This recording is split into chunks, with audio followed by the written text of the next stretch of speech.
E se os filmes mais explosivos dos anos 70 nunca tivessem chegado às manchetes? Esta noite, desenterramos 15 rolos enterrados, histórias mais quentes que disco e mais afiadas que uma navalha, esquecidas pelos compradores de ingressos, adoradas por cinéfilos fervorosos. Abaixe as luzes, prepare o projetor e mantenha o pulso firme. Essas joias escondidas estão prestes a sequestrar sua noite de cinema. Waking Fright, 1971. Imagine um homem descendo de um trem empoeirado no meio do nada, certo de que estará bebendo coquetéis na costa dentro de 48 horas. Em vez disso, o professor John Grant mergulha de cabeça no Iaba, uma cidade árida do interior, onde a bebida flui como água, e cada aperto de mão parece uma armadilha. O diretor Ted Kotcheff filmou no local em Broken Hill, no auge de um verão australiano. Temperaturas frequentemente atingiam 45 graus Celsius, forçando a equipe de filmagem a envolver lentes Panavision em toalhas molhadas, para que a graxa não derretesse.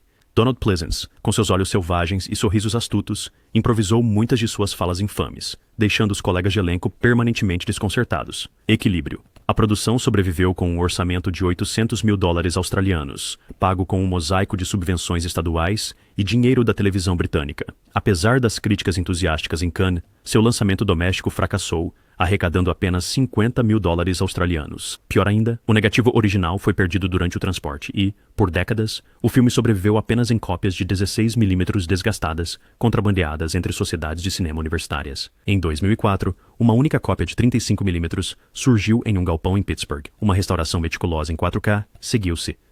You paid the scenes ao Weirser. E quando Martin Scorsese apresentou a exibição do Festival de Cinema de Nova York 2009, mandíbulas foram cerradas em pavor coletivo. Os críticos agora saúdam Waking Fright como o elo perdido entre Straw Dogs e Deliverance, um retrato implacável da fraternidade tóxica, vício em jogos de azar e o tênue verniz que separa a civilização da selvageria. A infame sequência da caça aos cangurus, filmada sob supervisão governamental durante um abate real, ainda divide as audiências entre admiração e indignação. Mas não se engane, quando aquele terceiro ato febril começa, você sente a poeira do interior nos pulmões. Harold e Maude, 1971. Se a morte tivesse senso de humor, ela pareceria exatamente como Harold e Maude. Conheça Harold Chazen, um adolescente que encena suicídios falsos, elaborados apenas para ver o monóculo de sua mãe. Treme. Entra Maude Ruth Gordon, um furacão de 79 anos que rouba carros, porque eles são divertidos, e faz esculturas de placas de rua roubadas. O roteirista Colin Higgins criou o roteiro a partir da pós-graduação na UCLA. Devaneios. Os executivos da Paramount hesitaram com o romance de grande diferença de idade, mas o diretor Hal Ashby, recém-saído da edição de No Calor da Noite, lutou por cada piada irreverente. Filmado em 38 dias, em torno da envolvente Baía de São Francisco, Ashby manteve o ambiente descontraído tocando demos de Cat Stevens no set. Gordon dançava entre as tomadas. Kurt praticava quietude de cadáver em um caixão cenográfico. Total. Orçamento. Um modesto $1,3 milhões.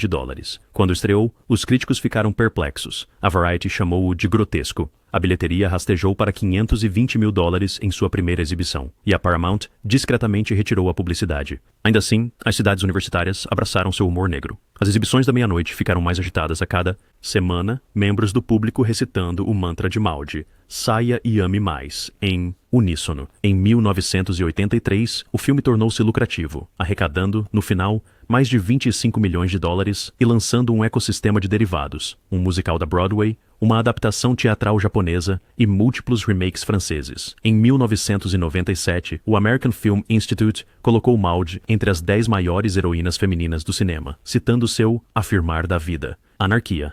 As músicas da trilha sonora de Cat Stevens, Don't Be Shy e If You Want to Sing Out ainda são básicas em toda a fita de mixtape boêmia. E veja só, os cineastas Wes Anderson e Tim Burton ambos a listam como uma influência fundamental em suas estéticas de romance excêntrico. A Conversação, 1974. Entre a montagem do casamento dos Corleone e o exílio siciliano de Michael, Francis Ford Coppola inseriu uma obsessão diferente. Escuta clandestina. A Conversação nos coloca dentro do mundo meticuloso de Harry Cole, um especialista em vigilância com gabardina que valoriza a privacidade mais do que o oxigênio. Coppola concebeu o roteiro em 1966, após ler sobre tecnologia de espionagem acústica, mas Hollywood rejeitou a premissa. Apenas depois, O Poderoso Chefão gerou tanto dinheiro que a Paramount cortou um cheque de $1.600.000. A produção aconteceu em grande parte na Union Square de São Francisco, onde o diretor de fotografia Bill Butler ocultou longas lentes Panavision.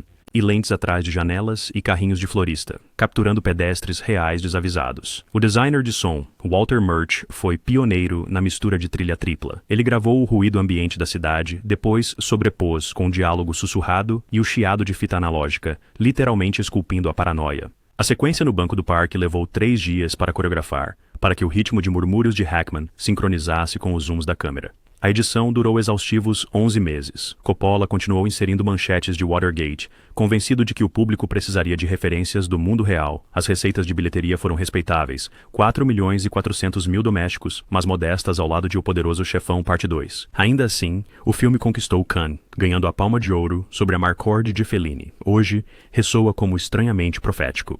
Os vazamentos do Prism da NSA, microfones de telefones-alvo, os demônios analógicos de Harry Cole tornaram-se nossa realidade digital.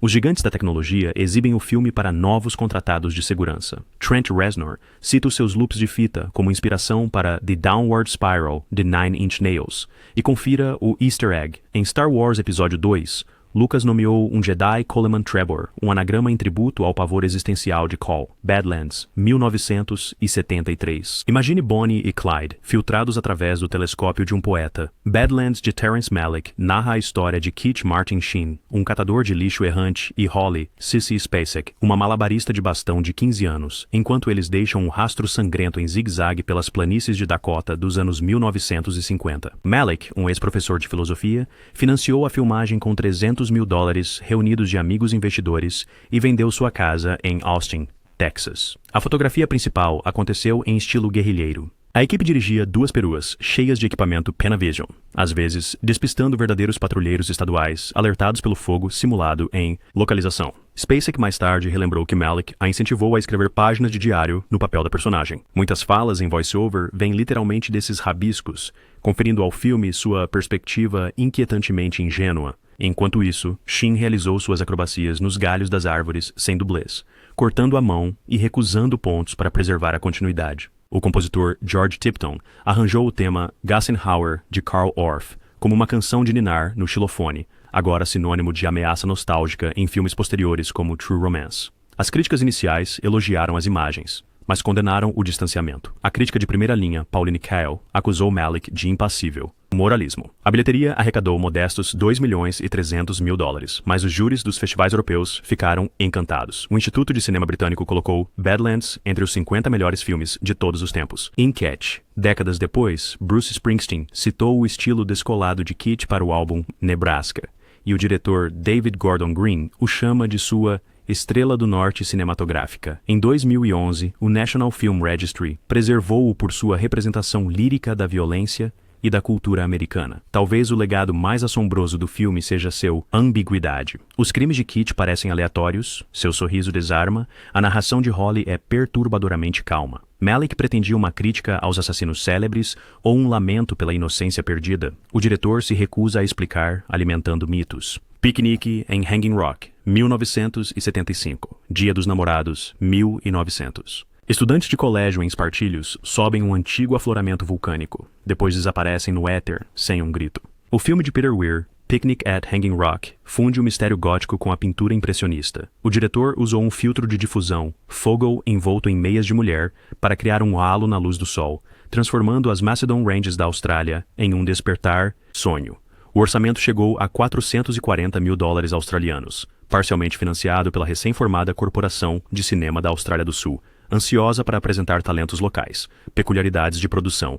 Atriz Anne-Louise Lambert. Miranda foi instruída a deslizar, nunca a pisar com força, então Weir instalou almofadas de feltro em seus sapatos. Os membros do elenco praticaram a etiqueta vitoriana, aprendendo a fazer reverências entre as filmagens. Não existia um final oficial do roteiro. As páginas finais foram em branco, forçando os atores a intuir motivações durante as últimas tomadas prolongadas de rangidos. Cigarras. O compositor Bruce Smeaton misturou a flauta de Pan romena com um sintetizador Moog, a dissonância, evocando tanto a beleza pastoral quanto o medo cósmico. Lançado domesticamente com forte boca a boca, o filme arrecadou $5 milhões australianos em todo o mundo, um feito impressionante para um período de nicho peça. Ainda assim, os americanos ficaram obcecados com o enigma não resolvido. Era baseado em uma verdade? História?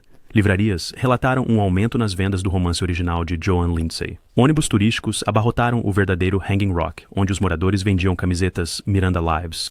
Quentin Tarantino e Sofia Coppola citam a feminilidade estranha do filme como influência, ecoada em As Virgens Suicidas e O Estranho que Nós Amamos. As revistas acadêmicas ainda discutem a culpa colonial e a sexualidade reprimida dentro de seu enredo poroso. A minissérie de 2018 mostrou que a mitologia permaneceu intacta, mas nada se compara às cenas do original, com formigas rastejando sobre um relógio de bolso, o tempo literalmente consumido pela natureza. Sorcerer, 1977. Muito antes das explosões geradas por computador, William Friedkin levou sua equipe para as selvas escaldantes da República Dominicana para refazer O Salário do Medo de Henri Georges Clouzot. Renomeado Sorcerer, após um dos 2 caminhões carregados de dinamite, o filme segue 4 criminosos expatriados, Roy Scheider, Bruno Kramer, Amidou, Francisco Rabal, enquanto transportam nitro instável por 320 quilômetros de deslizamentos de terra, pontes de corda colapsando e fogo cruzado de guerrilha. Originalmente orçado em 8 milhões de dólares,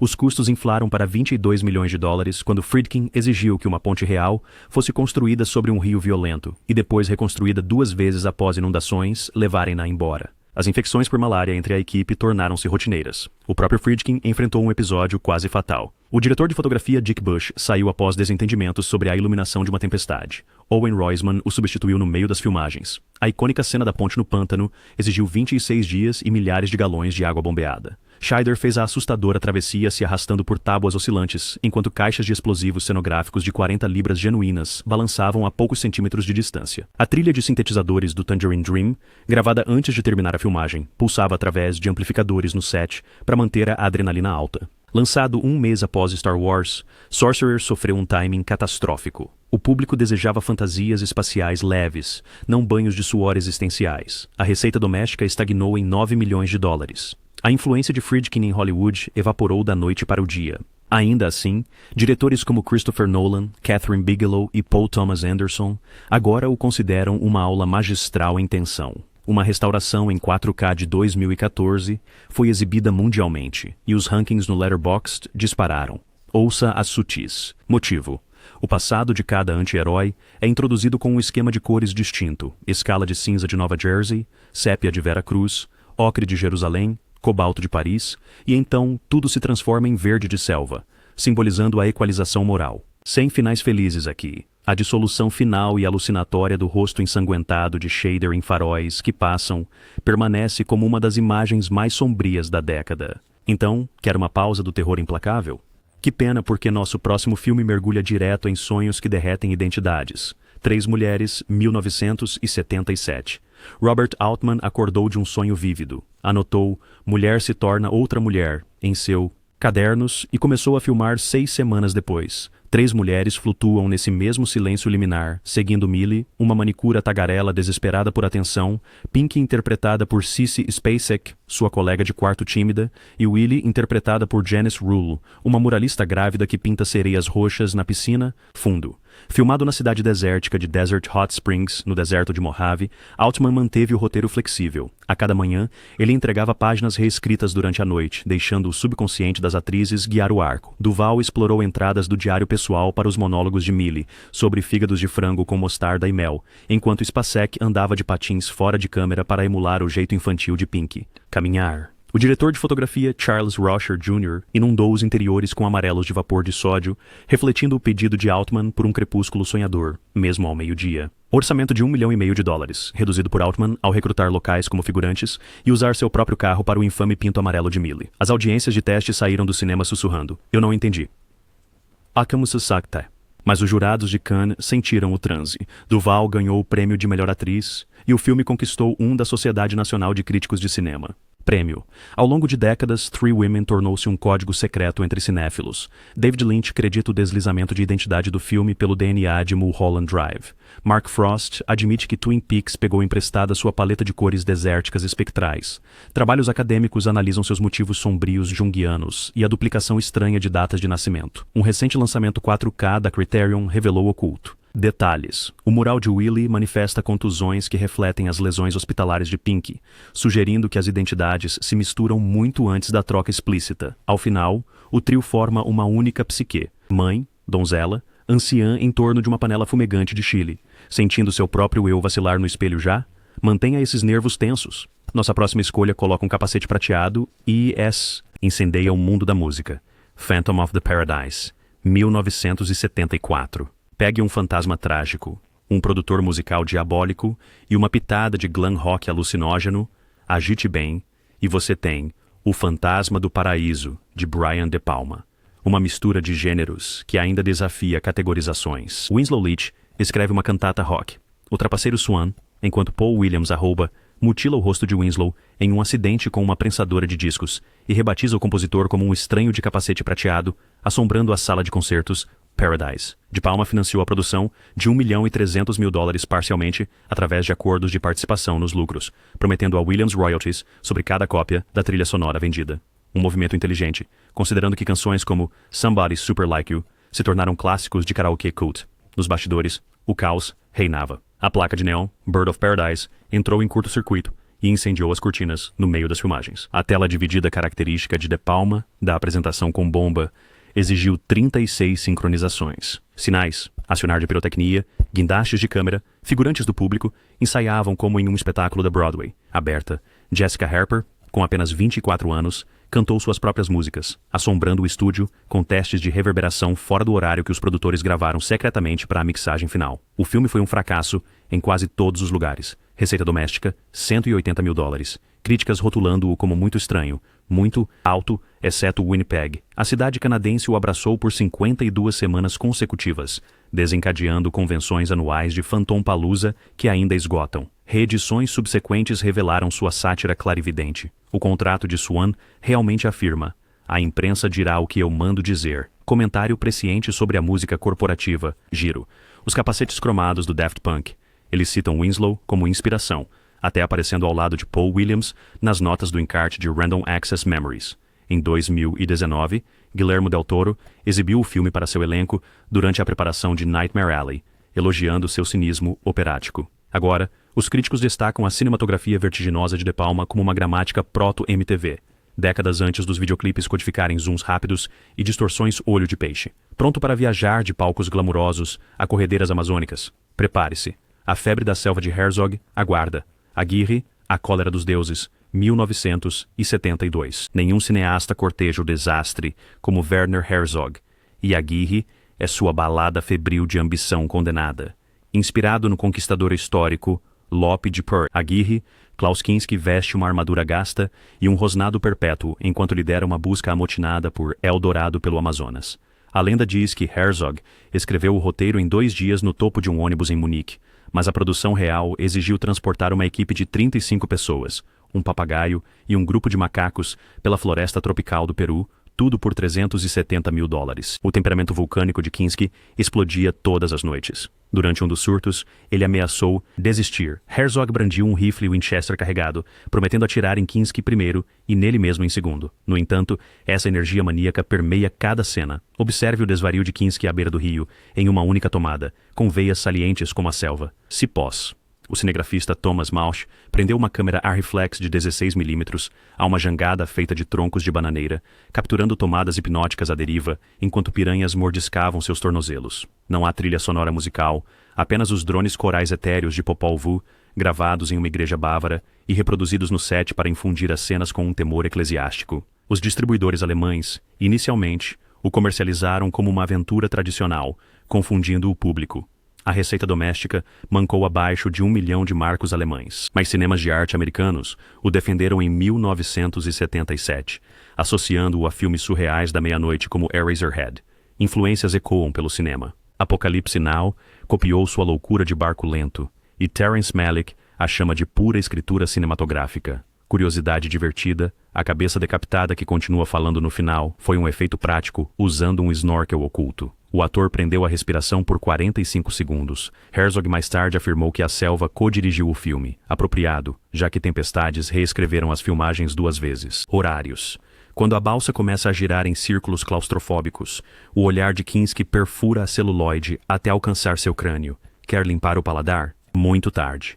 O cínico Los Angeles de Philip Marlowe vem a seguir. The Long Goodbye, 1973. O detetive durão de Raymond Chandler encontra a contracultura dos anos 70 em The Long Goodbye de Robert Altman. Philip Marlowe de Elliot Gould murmura em idas ao supermercado para comprar comida de gato e no noir de Malibu, fumando sem parar em uma camisa havaiana. em vez de um trench coat. Altman instruiu Gould a tratar o roteiro como jazz, tocar as notas e depois improvisar. A roteirista Leigh Brackett, que escreveu À Beira do Abismo, atualizou seus próprios diálogos, temperando-os com gírias de surfistas dos Stones. A fotografia principal se espalhou pela era de transição de Los Angeles. O piscar de neon da banca de jornais de 24 horas de Hollywood, os apartamentos Art Deco de Hightower Court e um arranha-céu inacabado de Century City para o clímax sangrento. O diretor de fotografia Vilmos Zsigmond usou o filme pré-exposto para dessaturar as cores, criando um véu de névoa. John Williams compôs um tema único que se transforma, piano de lounge, banda mariachi, toque de campainha, como o próprio Marlowe vagando por estratos sociais. Os estúdios ficaram em pânico nas exibições teste. Um executivo exigiu que Marlowe usasse um terno. Os orçamentos de marketing diminuíram e a receita nos Estados Unidos alcançou $1 milhão. Em Paris, no entanto, os críticos da Cahiers do cinema aplaudiram. O definitivo pós-noir.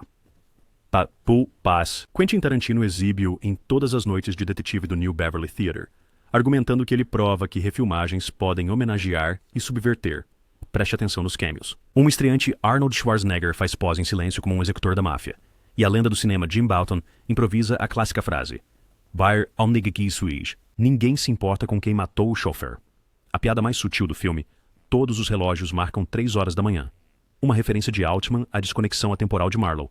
As vendas de Blu-ray recentes dispararam depois que o diretor de Knives Out, Rian Johnson, citou-o como uma influência-chave no sotaque arrastado de Benoit Blanc. Philip Marlowe costumava dar pancadas na cabeça dos criminosos. Aqui, ele navega por aulas de yoga e vizinhos psicodélicos. Pronto para distorcer ainda mais o tempo? Nossa próxima escolha envia H.G. Wells correndo atrás de Jack, o estripador, pelos anos 70 em São Francisco. Tempo depois do tempo, 1979. E se o visionário autor H.G. Wells realmente tivesse construído a máquina do tempo que imaginou apenas para perseguir Jack, o estripador, na era disco de São Francisco? Essa fusão alimenta Time After Time, de Nicholas Meyer. Malcolm McDowell ameniza sua ameaça de laranja mecânica para interpretar o sério e de óculos Wells. David Warner desliza como o estripador, usando a engenhoca de latão e cromo de Wells para escapar da Londres de 1893. O Reaper de Warner ronda um cinema de Fisherman's Wharf, exibindo O Massacre da Serra Elétrica, uma crítica de Meyer de que a violência moderna supera a vitoriana. Pesadelos. O designer de produção Edward Carfagno, veterano de Ben-Hur, criou a máquina do tempo ornamentada com giroscópios rotativos e veludo vermelho, cinto de segurança. Custou $250 mil e pesava quase 1 tonelada, exigindo piso reforçado no Estúdio 5 da Paramount.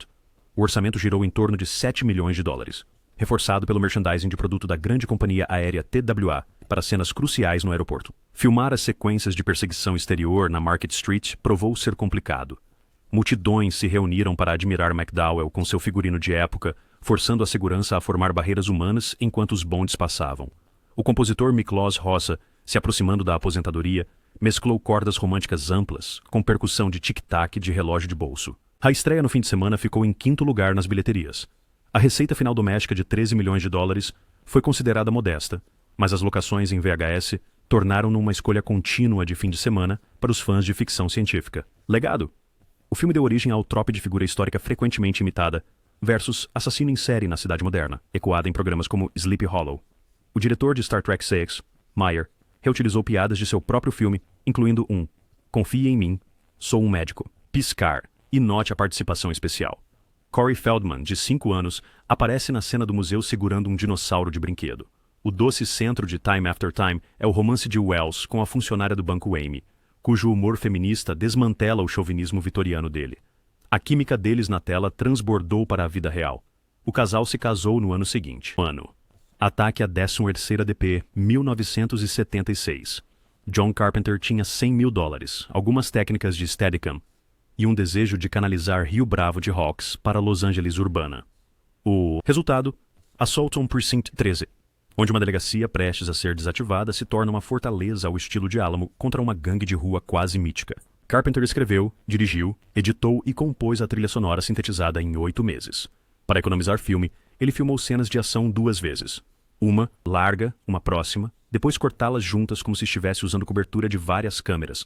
A infame cena do caminhão de sorvete quase não aconteceu. Os financiadores temiam uma reação negativa, então Carpenter ofereceu filmar 2 versões.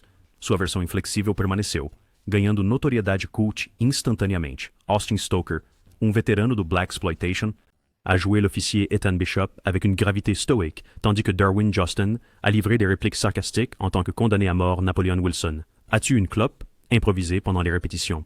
Les scènes nocturnes en extérieur étaient en réalité tournées de jour. Le directeur de la photographie Douglas Knapp a utilisé des filtres ND lourds et des gélatines à vapeur de sodium, réduisant ainsi les coûts d'éclairage. Les critiques américains ont rejeté le film comme un simple produit d'exploitation. Les recettes nationales ont à peine couvert tirage. Puis, le Festival du film de Londres de 1977 l'a salué comme un réalisme cauchemardesque américain, ce qui a entraîné une réédition britannique qui a rapporté aux États-Unis. La bande-son minimaliste de Carpenter, ligne de base de 6 notes, Charleston pulsant, a trouvé une seconde vie en étant samplé par Afrika Bambaataa et Public Enemy. Un remake en 2005 avec Ethan Hawke a prouvé que le modèle était intemporel. Regardez le silence délibérément effrayant du gang. Carpenter a demandé aux figurants d'éviter le dialogue, créant des méchants plus ressemblants à des zombies de Romero qu'à des voyous de rue. Les impacts de balles ont été réalisés en louant des gilets de surplus de police, en les rembourrant avec des poches de faux sang. Carpenter l'a qualifié de balai de sang à petit budget. Au programme des écoles de cinéma d'aujourd'hui, il est cité comme un modèle classique de structure de siège, reliant western, horreur et action. Mais avant de reprendre votre souffle, faisons un tour avec 3 marins savourant un dernier tour de peste. The Last Detail, 1973. Le meilleur geste que tu feras jamais, c'est de quitter la marine. Et ainsi, déclare Billy Badass Badouski, alors que lui et son collègue de la patrouille côtière escortent le kleptomane marin Maddowes vers la prison militaire. Hal Ashby dirige le scénario truffé de vulgarité de Robert Town, Whittaker ein Bier Eberschön, plus de 340 gros mots, un record à l'époque, capturant les courses d'alcool en wagon, les bagarres enneigées à Washington D.C. et une visite cathartique dans un bordel de Virginie, tournée séquentiellement sur des lieux de la côte Est, avec un budget de 2 300 000 $, la production a affronté la résistance de la marine. Les vrais marins avaient interdiction de porter des uniformes près du tournage. Solution? Le costumier William Lewis a découvert des cabons de surplus dans une friperie à Halifax, obtenant une authenticité usée. Nicholson a insisté pour répéter en buvant du vrai Seagrams lors des scènes de bar. Le superviseur de la continuité a maintenu les niveaux de whisky identiques avec des substituts astucieux de thé. Lorsque Columbia Pictures a attribué une classification X pour le langage, Ashby a fait appel, projetant la scène culminante « Je suis la patrouille côtière mère affectueuse » au conseil. Et Levas a cédé, accordant une classification R. Avec une recette au box-office de 10 millions de $, ce n'était pas un succès énorme, mais cela a cimenté le statut de superstar de Nicholson et a valu des nominations aux Oscars pour les 3. Conduit. Town a ensuite recyclé sa camaraderie douce amère dans les sous-entendus plus sombres de Chinatown. Cherchez un jeune Michael Chapman, opérant une caméra stable, avant de filmer Taxi Driver. Les inserts à main d'Ashby, en 16 mm filmés subrepticement, à l'intérieur du vrai O'Rourke's Bar, floutent la réalité documentaire avec narration. Les critiques modernes chérissent l'innocence condamnée de Meadows. Richard Linklater l'a qualifié de prédécesseur spirituel de Before Sunrise. Le dernier drapeau de Linklater en 2017, voleux, fonctionne comme une suite officieuse, même en reflétant la passation de la garde du pont. Ashby ne laisse aucun ruban moral. L'autorité étouffe, l'amitié vacille, et l'acier gris de la marine continue sa marche. Vous ressentez cette gueule de bois existentielle? Inquiétez-vous? Pas. Nous entrons dans un désert radioactif où les souhaits peuvent tuer. Stalker, 1779. Stalker, d'Andrei Tarkovsky, attire avec la promesse d'une salle qui exauce votre désir le plus profond si vous pouvez survivre à la zone. Un paysage en quarantaine où la physique terrestre s'effondre. Tarkovsky a passé 2 ans à filmer autour des centrales hydroélectriques abandonnées de Tallinn. Les inondations ont ruiné les premières images, forçant un nouveau tournage coûteux qui a doublé le budget à près d'1 million de roubles et a empoisonné les membres de l'équipe avec le ruissellement chimique.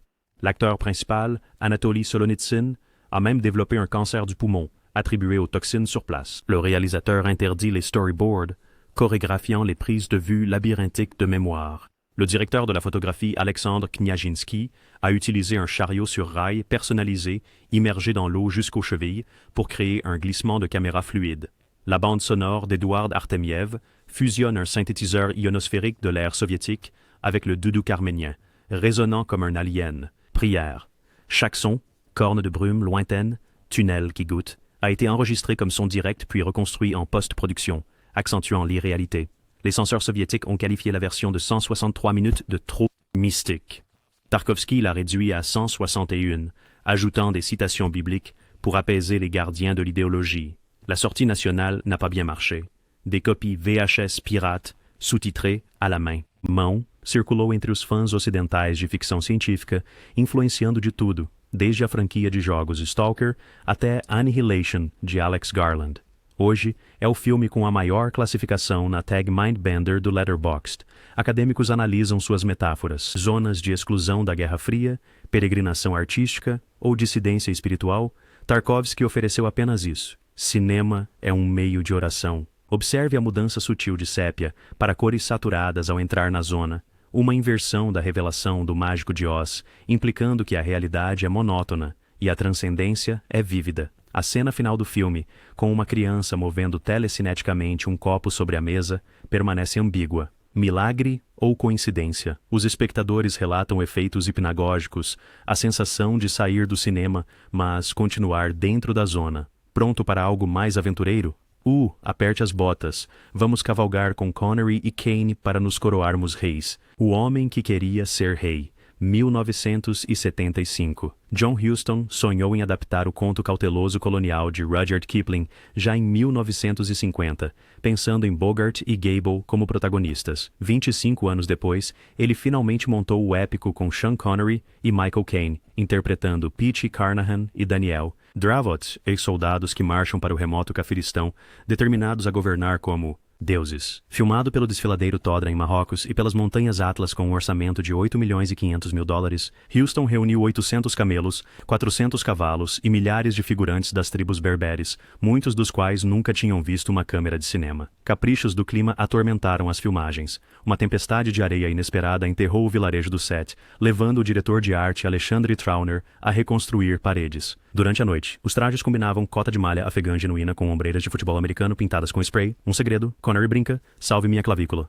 Someone needs to swear sight. O compositor Maurice Jarre gravou partituras percussivas em tambores de pele de cabra, obtidos localmente, misturando-se harmoniosamente com interpretações de Fife de The Minstrel Boy, reforçando o contraste imperial. Estreando ao lado de Jaws, o filme teve um retorno doméstico modesto de $11 milhões, mas recebeu elogios críticos entusiásticos. Pauline Kael elogiou a vulnerabilidade de Connery, o melhor de sua carreira. Recebeu 4 indicações ao Oscar, embora Huston tenha perdido o prêmio de melhor roteiro adaptado para One Flew Over the Cuckoo's Ninho. Com o tempo, aventureiros adotaram seu lema de advertência. Malditas sejam as probabilidades, somos britânicos. Até empreendedores de software citam isso como uma parábola para a arrogância das startups. Observe atentamente a cena de encerramento. Kipling, interpretado por Christopher Plummer, aperta a cabeça mumificada de Dravot, cuja coroa esconde um escorpião empalhado de verdade, uma piada de Huston sobre ambição envenenada. O diretor Guillermo del Toro chama o filme de uma ponte entre Lawrence da Arábia e Indiana Jones, sua tragédia de camaradagem masculina ecoando em épicos de amigos de Butch e Sundance até O Regresso. 15 filmes de porta de cofre, 15 choques elétricos da década mais indisciplinada do cinema. Dançamos tango com cangurus ao amanhecer, pegamos carona em caminhões de dinamite, sussurramos através de linhas telefônicas grampeadas e nos coroamos reis, apenas para cair de todos os pedestais. Agora, Cine Explorer, o rolo passa para você. Qual maravilha oculta vai iluminar sua próxima noite de cinema?